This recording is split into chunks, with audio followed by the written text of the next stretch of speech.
Welcome back for another video. A fantastic game week in the double, 64 points with Raya, Rice, Mane and triple captain Gabriel left to play. Green arrow to 23k as it stands. I've not had much luck with the triple captainship the last couple of seasons. Last season, if you watch my content then, I used it on Southampton home. He did score but he got 6 points, and then I used it on Haaland again early this season where he got 2 points. Gabriel 3 points in that first game against Brentford, so it all comes down to the Wolves fixture, whether it's a success this time round. He was quite lucky to have avoided a red card honestly, and that would have been a total disaster. 994,000 triple captain chips were played in total for the double. The game week was carried by 2 game weeks for us. It was O'Reilly and Van Dijk. You might remember that I was incredibly close to selling, it was O'Reilly to Munoz I was looking at. And I was also strongly considering starting Mukiele over O'Reilly because he's at least was guaranteed to start, right? And to be fair, Sunderland were undefeated in home games. This is a bit sad, but I suppose FPL is literally my job. So I ended up getting Gemini to do a deep research, and I got it to go through every single page on the Man City forums for the Fulham game and basically produce a table of all the Man City players and what percentage of the time they appear in the predicted lineups are. This is actually the first time I've ever found a good use for AI in FPL, and he was in about 80% of predictions, which was enough for me to chance it and start him. And obviously I didn't expect a 13 pointer, I would have just taken a clean sheet there. He's been playing as an 8 out of position recently, which has afforded him to get into those positions like the one where he took that shot deep in Fulham's box to smash in that goal. And then yeah, Van Dijk goes and scores in his game as well, plus the clean sheet, defcon and bonus for a 17 pointer. Absolutely crazy couple of scores between those two. In fairness, they've really tested my patience recently. It's not been like loads of success with these two. Like Van Dijk got me 0 points last game week. I've had lots of 1 and 2 pointers between him and O'Reilly. So yeah, 64 points and a locked in green arrow regardless of whatever happens in the final double game. Obviously a Gabriel clean sheet would be very welcome to avoid the triple captain being a flop. Chip strategy for the rest of the season is now quite clear to me. So the FA Cup 4th round is over, the 5th round draw is out, and whoever progresses likely blanks in Game Week 34. The blanks in Game Week 34 likely move back to Game Week 33, not a guarantee, but for some teams it would have to happen. As it stands, all 20 Premier League teams can double in Game Week 33. The graphic on the left here is from FPL Spaceman with the percentage likelihoods of a clash in Game Week 34. And the graphic on the right is one I've thrown together with the potential double Game Week 33 fixtures. Some teams are much likelier than others to double in 33, and we're likeliest to have 8 teams doubling, so 4 double game week fixtures, and that is also the most possible double game week fixtures, 4 fixtures, 8 teams in 33. For example, Arsenal, they drew Mansfield Town, so they're going to be massive favourites to knock them out and get a double game week. So based on the progression percentage odds, the 8 teams that would be likeliest to double in game week 33 and blank in 34 would be Arsenal, Brighton, Burnley, Chelsea, Crystal Palace, Liverpool, Man City and Newcastle. So therefore my current strategy is to dead end my team into Game Week 31, which is the blank. I'll probably sell Haaland that week, even though it probably cost me like 0.3 million to buy back, and I will have sold other players at blank like O'Reilly and Rice by then.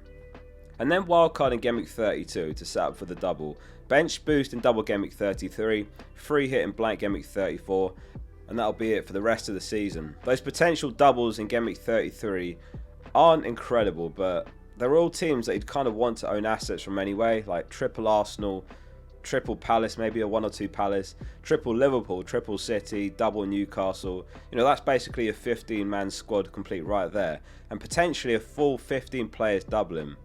It will be a bigger double game week than it was last season as well, which is great. We love a double game week. So that's where I'm currently at with chip strategy. I know these doubles and blanks and chip strategies and permutations can be a bit mind-boggling, but I'll cover it all nice and simple in depth in the coming weeks, so make sure you're subscribed. Lastly, I launched a brand new tool last week which gives you visibility of all upcoming points changes in FPL, whether that's bonus or defcon, that come after Opta's final update. It's the only tool on the internet that gives you this visibility. Like for example, Rice is going to gain a bonus point after Arsenal vs Wolves concludes. That dropped from an update coming from the Brentford game. It's FPL Focal in the App Store to install the app, it's free, or FPL.page, and there's other free tools there like you can track live bonus, defcon, rank, price changes, fixture ticker, And for 77p a week, you can unlock all the premium features. You can hide the ads, customize your dashboard how you want it, FPL.page or FPL Folk on the App Store. Trusted by over 430,000 FPL managers. So that's part 1 of the video. Part 2, onto the team for Gameweek 27. It's the North London derby, Arsenal facing Spurs away, and Raya starts in goal for me. It's always an unpredictable fixture, the North London derby. Like, every game is a must-win for Arsenal as well. Just a 4-point lead now at the top of the table, and they've still got to face City away. In defence, it's O'Reilly, Gabriel and Van Dijk in the back 3. I've got a massive headache this week in defence. I mean, Gabriel's a definite starter, but then I've got to choose between 2 of O'Reilly, Van Dijk, Mukiele and Anderson. Like, can I really bench O'Reilly, who's just scored, playing out of position as an 8? He's playing home again as well, and it's Newcastle that are having to play midweek in the Champions League before that fixture. Newcastle have never won a game without Bruno G in the league since he's joined. 5 draws, 5 losses. The last 4 league meetings at the Etihad between these two have been a 4-0 loss for Newcastle, a 1-0 loss, 2-0 loss and 5-0 loss. No goals in the last 4 games. But can I really bench Van Dijk either after a 17-pointer? He's got the joint best clean sheet odds with O'Reilly this week as well, both on 32%. Anderson and Mukiele, to be fair, not far behind, are both on 28%. Anderson's better for Defcon than Mukiele. Mukiele's Defcon have worsened a bit since moving to right back as expected. I think no Xhaka is a small factor to consider as well. But this one really could go either way. Who would you start between O'Reilly, Van Dijk, Mukiele and Anderson if you had to pick 2? So in midfield it's Rodgers and Bumo, Bruno, Rice and Enzo. I'm still yet to get a return from Rodgers this season. Who remembers the start of this season? I had him Gameweek 1 to Gameweek 5 and he blanked in 5 straight games. Villa didn't even score for like the first 4 games of the season. And then after coming back in for Brighton home last Gameweek, he blanked again and he got booked. Rodgers is absolutely class, but I'm timing it so terribly with his points. You might remember I sold him after those 5 blanks at the start of the season, then he started returning for the next 3 games. There's only so many weeks that you can hold a player when he's blanking for you.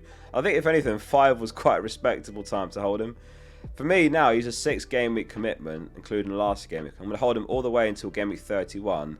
There'll be some good fixtures between now and there as well. He's still got Leeds home next, he's got Wolves away, he's got West Ham home in game week 31. Man United are enjoying a good run of form, 4 wins and a draw in their last 5 in the league. Bruno and Mbumo are also planned holds until game week 31, then a wildcard.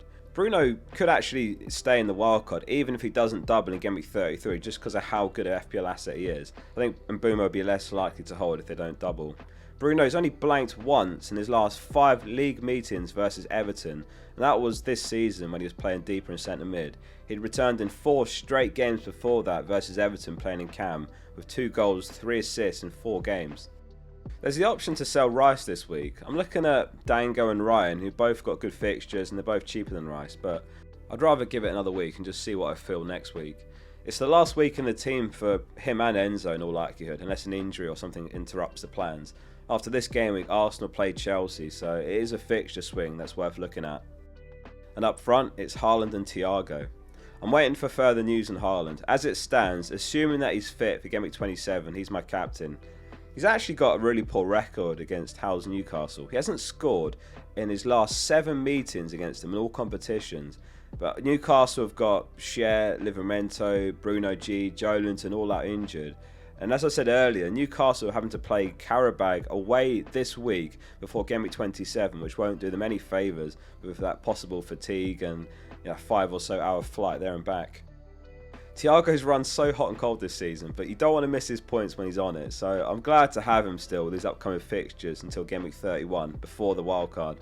5 double-digit returns this season he's got, which is joint 3rd most. Haaland's got 8 and the 2 Brunos have got 7. So the bench is Dubravka, Mukiele, Anderson and Mane. I've got some serious potential for points to be left on the bench this week. It's not worth going for the bench boost, I don't think, going back to that double gaming analysis earlier. If you're one of those, by the way, that fast forwards these to the end of the videos, then make sure you rewind, you know who you are. I've got 1 free transfer, so what's the plan if Haaland's out? In that scenario, I'd actually still roll, because Mukiele is perfectly fine to start home to Fulham, and if it was a serious injury for Haaland, which it doesn't sound like it is based on what Pep's saying, then it would be Ekitike that comes in if Haaland's out for longer than a game. It would be really tempting to make that move, even if Haaland's only out for 1 game, but after Gameweek 27, Haaland's got Leeds away, then he's got Forest home, and then West Ham away, where he'd potentially be my captain every week. So with that all in mind, the plan is to roll the transfer this week. As I was saying, Gameweek 28, we've got Arsenal versus Chelsea, which could be good timing to sell Rice and Enzo. I'm considering Rice to Wirtz and Enzo to Dango in Gameweek 28, with 0.1 million spare in the bank for that currently, so it is quite tight. Failing that, Ryan is 5.5 mil from Bournemouth, and he's looked really sharp. Wirtz has got West Ham home, Wolves away, Spurs home, Brighton away from next week. Dango's got Burnley and Bournemouth away, Wolves home, Leeds away. So those two look really good as replacements. Thanks for watching, and make sure you're subscribing. I've got a couple more videos coming for you before the deadline. See you soon for the next one.